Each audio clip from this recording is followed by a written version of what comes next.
How has the current Ukrainian crisis caused a reassessment of the roles of the EU and NATO regarding European security?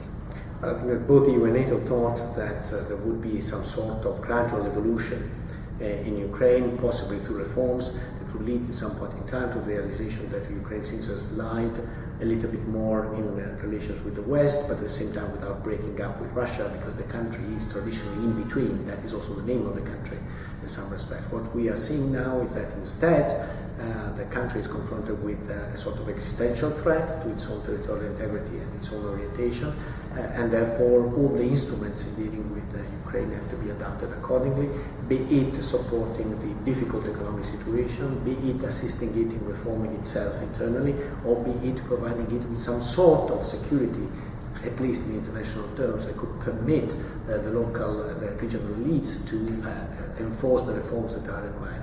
Right now, Ukraine is not in a condition to do that by itself. At the same time, it is very difficult to equip it in a short period of time to doing it. Why have we not seen the development of a modern Western European Union equivalent? Well, the Western European Union was to some extent a relic of the past. It was even created before NATO. It was a purely military organization bringing together countries that were at the same time members of the EU and NATO. What happened in the late 90s was that the mandate was considered as sort of finished, and what was required instead was an ability for the European Union as such to create inside itself the capacity, yes, for military action, but also for combining military instruments with other instruments, civilian, economic, political, and diplomatic. And that was the challenge for the European Union, that had all the other tools, whereas the Western European didn't.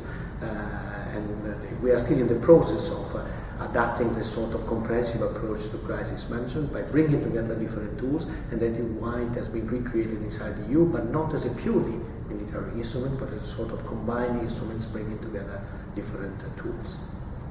What wrong assumptions did the EU make that led to the Ring of Fire? Well, probably the assumption that soft power was enough to bring these countries closer to the European Union and the West, that they would be interested in trading with the European Union to the extent that they would adapt their own internal structures in order to be capable of trading with Europe in terms of standards for goods, in terms of customs, in terms of ability of the system to equip itself to that end, and that it would do so peacefully without any intervention from any neighbors that might be against that. What we have seen is that local leaders were corrupt, they had no intention whatsoever to do the necessary reforms. That is why they were brought down in some Arab countries in particular, or that they were corrupt and they were not capable by themselves to do the necessary reforms in Eastern Europe.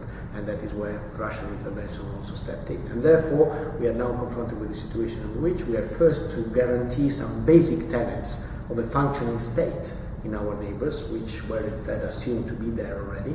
These countries have to be secure about their borders, they have to have a rule of law and accountable government in order to be able to do those other things that are internal reforms, phytosanitary rules, adaptation to European standards that were initially required by the European neighborhood policy.